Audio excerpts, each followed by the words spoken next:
Paz de Cristo Jesus, meus amados irmãos, vamos iniciar hoje mais uma aula. É a nossa aula de número 12, Vivendo no Espírito. Nosso textuário diz assim: mas o fruto do Espírito é amor, gozo, paz, longanimidade, benignidade, bondade, fé, mansidão e temperança. Isso está registrado em Gálatas, capítulo 5, versículo de número 22. Nós vamos, para ganharmos tempo, já entrarmos na nossa introdução.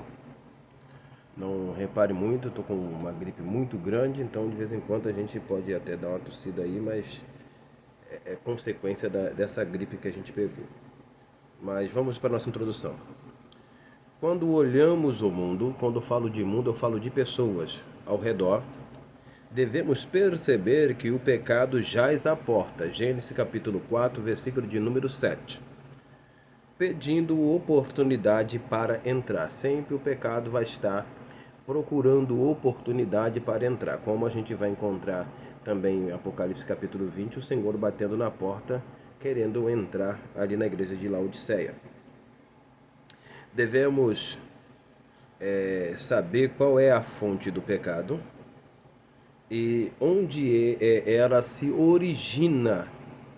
Então, qual a primeira coisa que eu preciso saber ou entender para nós trabalharmos, darmos sequência ao trabalho Vivendo no Espírito, que é o tema da lição, nossa lição de número 12.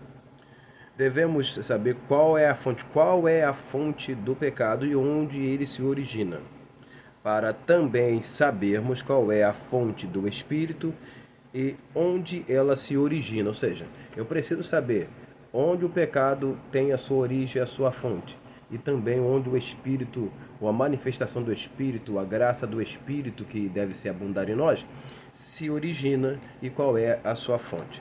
A fonte do pecado a gente vai já perpassar quando chegarmos no primeiro ponto, e do Espírito no segundo ponto a gente já vai delinear sobre isso, tá? Então, para podermos, depois de você saber de onde se origina tanto o pecado e tanto ao viver no Espírito, para podermos viver no Espírito. Assim você vai, quando você sabe aonde o pecado tem a sua origem, você vai trabalhar objetivamente contra ele, aonde ele tem a sua força e sua capacidade para desenvolver, tá? E crescer.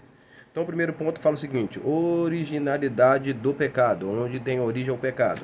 Romanos capítulo 5, versículo de número 12, diz assim: pelo que, como por um homem entrou o pecado no mundo, e pelo pecado a morte. Então, o pecado ele teve a sua porta de entrada, a sua abertura, através do homem. E esse homem nós conhecemos como Adão.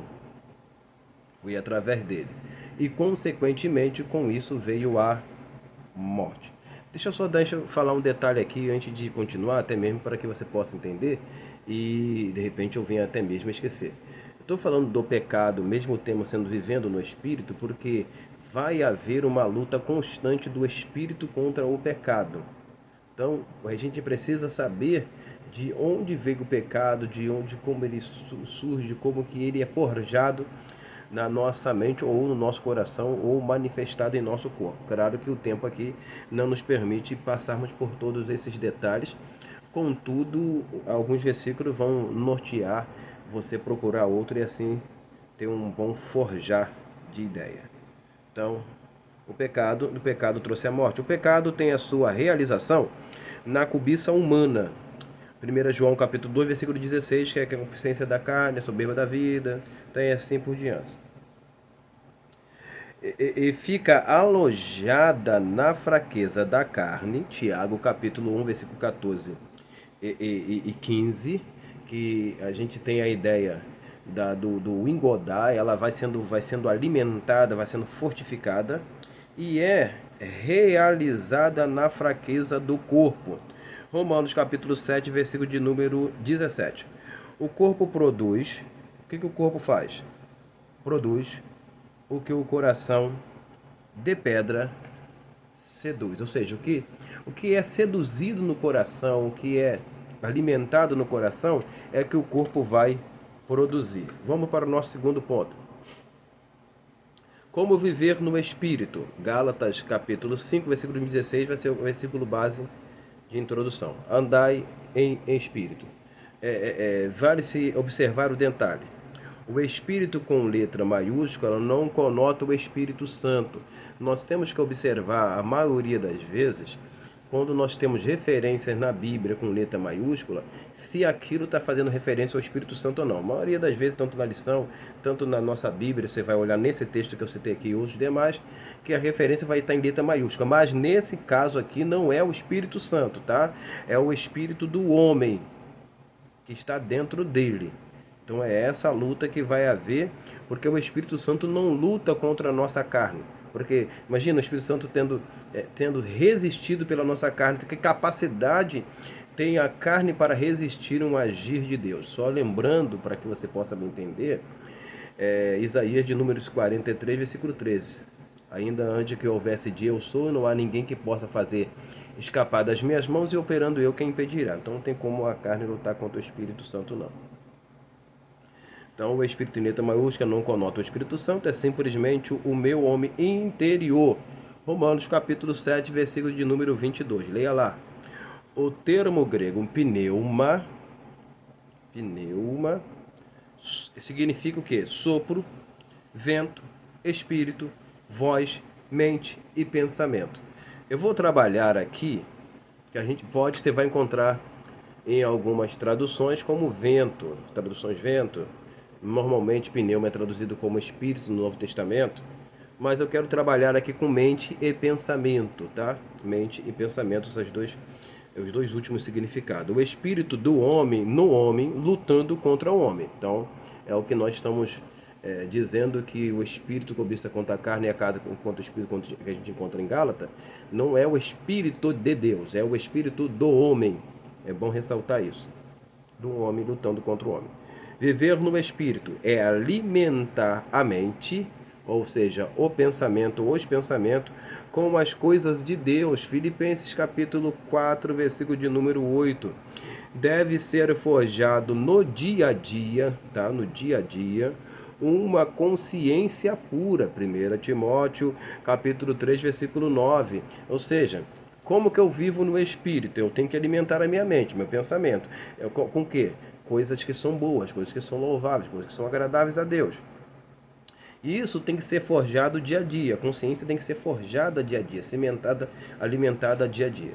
Para que isso venha produzir fruto desejado, precisa ser sumariamente ser semeado no Espírito. No Espírito. Aí você vai ter Gálatas capítulo 6, versículo de número 8, que vai falar o seguinte: aquele que semeia na carne vai ceifar a corrupção, mas aquele que semeia no Espírito, do Espírito ceifará a vida eterna. Tá? Semear no Espírito é na mente, coisas espirituais, coisas que vêm de Deus. Tá? A gente precisava de mais tempo para poder falar um pouco mais do assunto e poder desenvolver mais, mas a gente vai trabalhar dentro desses pequenos pressupostos. Conclusão: o ato de viver no Espírito é lutar contra a carne, constantemente. Porque a nossa carne, ela o seu serviço, o seu labor, é lutar contra o Espírito, aquilo que Deus soprou, insuflou dentro de nós. E isso é trabalhar contra a nossa mente. Claro que a minha mente, para ela lutar contra a minha carne, ela não praticar. Depois você lê Mateus capítulo 15, 18 e 19. Para não cumprir as obras da carne, ela tem que viver debaixo da orientação do Espírito. Ela tem que sair do entenebrecimento da mente e passar a ter uma mente iluminada, passar a ter a mente de Cristo. E aí sim ela vai caminhar para o pressuposto completamente diferente do que a carne tem a lhe propor. Então o ato de viver no Espírito é lutar contra a carne e buscar as coisas de cima e pensar nas coisas de cima e não das que são da terra. Colossenses capítulo 3, versículo 1 e 2. Então, terminando a nossa fala aqui, para viver no Espírito, a lição vai trabalhar com fruto do Espírito e outras coisas mais. Mas para viver no Espírito, a gente precisa ser alimentado e forjado pela palavra e pela oração. E isso tem que ser alimentar a nossa mente a caminhar nos passos no caminho de Deus e na vontade do Senhor. Porque se não houver uma luta constante no meu coração, no meu íntimo, na minha mente, de sustentar a minha vida na presença de Deus, automaticamente o pecado ele vai tomar posse do meu coração.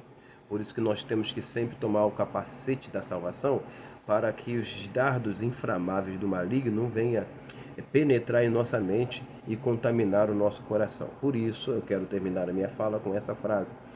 O Davi, ele pediu o seguinte: cria em mim um coração puro e renova em mim um espírito reto. É isso que eu tenho que pedir, você tem que pedir diariamente para que possamos viver no Espírito. Sem isso, nada podemos fazer. Que Deus possa nos abençoar. Vamos orar a Deus, pedir a Deus um excelente domingo, uma excelente escola dominical, em nome de Jesus. Senhor Deus, abençoe esse professor, essa professora, dando graça, sabedoria, entendimento e compreensão.